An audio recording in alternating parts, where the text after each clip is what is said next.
La présentation qui va suivre concerne le rapport annuel 2013 sur le prix et la qualité des services publics de l'eau potable, de l'assainissement collectif et de l'assainissement non collectif.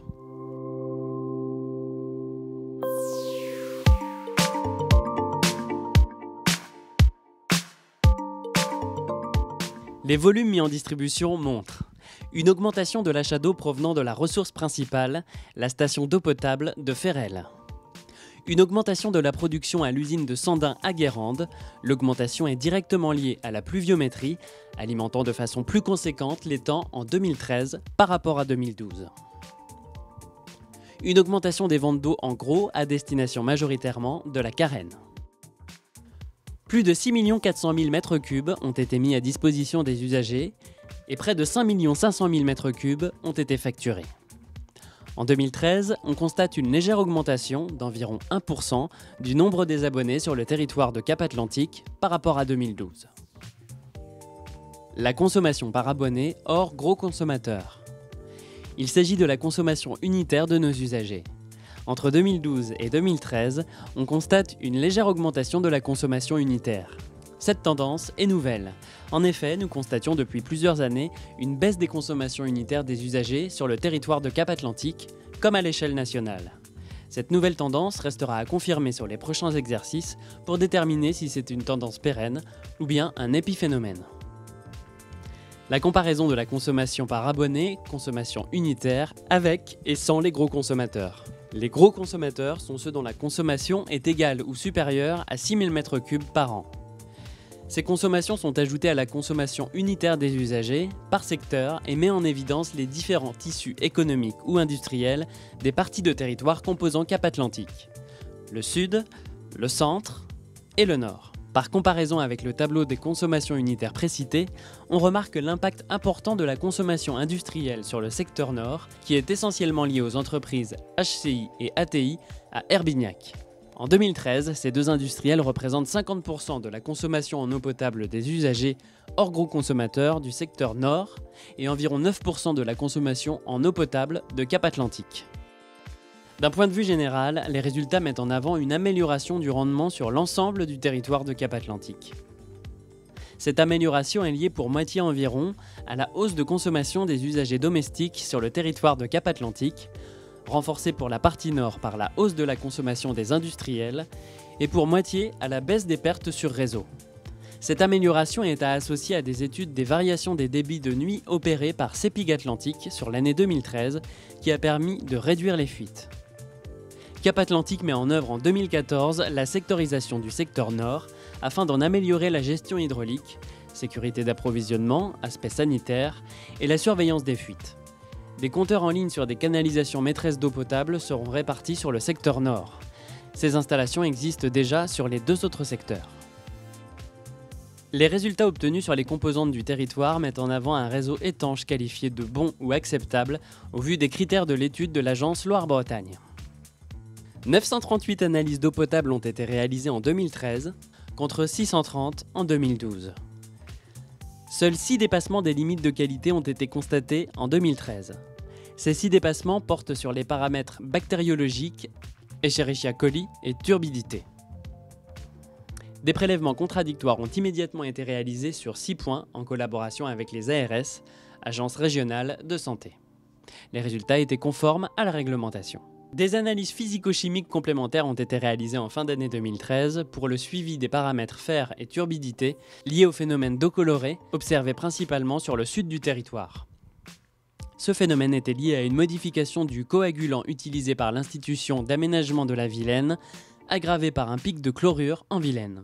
L'oxyde de fer présent dans nos canalisations en fonte grise non revêtue s'est alors décroché partiellement, provoquant des phénomènes d'importance variable d'eau colorée. Dès que le pic de chlorure s'est résorbé, la situation est revenue progressivement à la normale. En complément, les agences régionales de santé nous ont demandé de mettre en œuvre un dispositif de surveillance et d'analyse des CVM, chlorure, vinyle, monomère.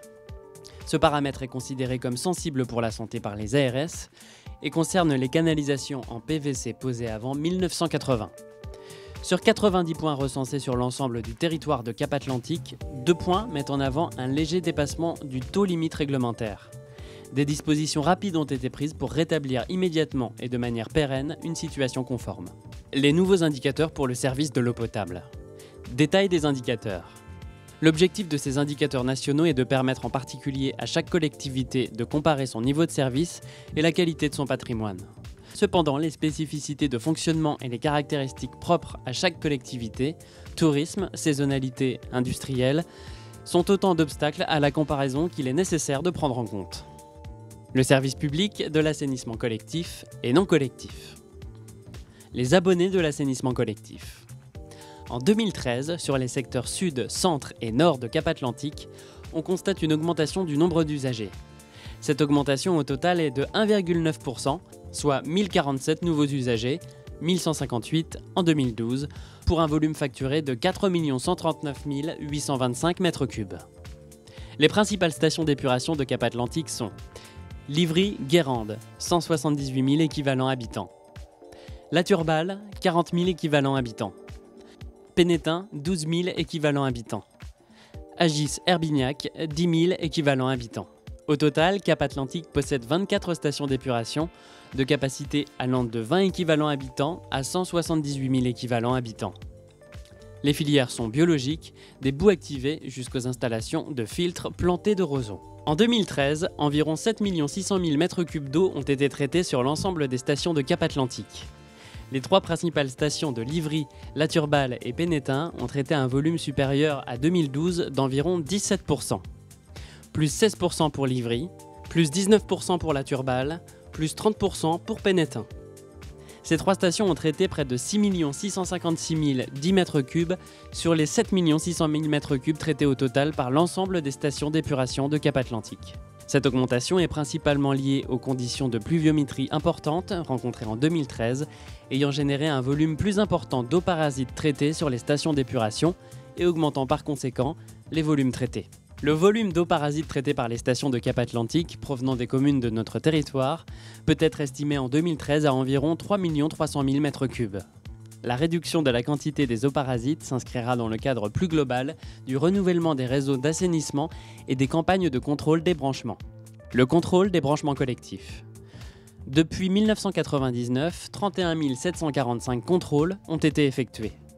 132 branchements étaient non raccordés en 2013 contre 154 en 2012, 239 l'étaient partiellement contre 307 en 2012. 1579 contrôles ont été réalisés en 2013 pour un taux de conformité en première visite de 76% contre 74% en 2012. Il est à noter que les 24% de contrôles qui ont conduit à une non-conformité ne sont pas tous polluants. Ils sont répartis de la façon suivante. 72% sont non polluants. Il s'agit de non-conformités essentiellement administratives ou techniques qui n'engendrent aucune pollution vers le milieu, comme par exemple des regards inaccessibles, des bouchons de siphon non présents. 21% sont partiellement polluants, souvent parce qu'une partie de l'installation est mal raccordée. Et enfin 7% sont en revanche polluants. Les nouveaux indicateurs de service de l'assainissement collectif. À l'identique des indicateurs sur l'eau potable, Cap-Atlantique a assisté à des réunions d'information et de coordination au niveau national dans l'objectif de pouvoir exploiter ces indicateurs. Le prix de l'eau en 2013. Sur le territoire de Cap-Atlantique, en 2013, un usager consommant 120 m3 d'eau potable par an et étant usager de l'assainissement collectif s'est acquitté d'une facture de 582,30 €, soit 4,85 € par mètre cube, répartis en 1,93 € pour l'eau potable et 2,92 € pour l'assainissement collectif. En 2012 et pour le même usager consommant 120 m3 par an, les prix étaient de 4,74 € par mètre cube. Le volume de 120 m3 est défini au niveau national comme la facture type servant de base à l'établissement des coûts dans le cadre du présent rapport. Les prix s'entendent TTC avec taxes publiques incluses. Ces taxes représentent 60,76 € TTC pour 120 m3, soit environ 51 centimes d'euros par mètre cube. Le service de l'assainissement non collectif. Chiffres clés. 161 contrôles de conception et d'implantation. 124 contrôles de bonne exécution. 57 contrôles de diagnostic. 94 contrôles pour vente et 895 contrôles périodiques de fonctionnement. Un an après la réalisation des ouvrages d'assainissement non collectif chez l'usager, 102 contrôles ont été effectués en 2013. 16 conventions d'entretien sont suivies par le service de l'assainissement non collectif. 1433 contrôles du neuf et de l'existant ont été réalisés sur le territoire de Cap-Atlantique en 2013. Le nouveau règlement d'assainissement non collectif a été adopté en novembre 2013. Résultat des contrôles assainissement non collectif. Pour l'année 2013, 67,6% des contrôles avis favorables. 21,5% avis favorables sous réserve. 7,4% avis défavorables. 3,5% avis de réhabilitation. Le coût du service de l'assainissement non collectif est de 214 133 € pour l'année 2013. Le nombre d'usagers du service public de l'assainissement non collectif s'élevait à 6 168 au 31 décembre 2013 et 52 réhabilitations d'ouvrages non collectifs ont été opérées en 2013. Indicateur du service public d'assainissement non collectif. Cap Atlantique vous remercie de votre attention.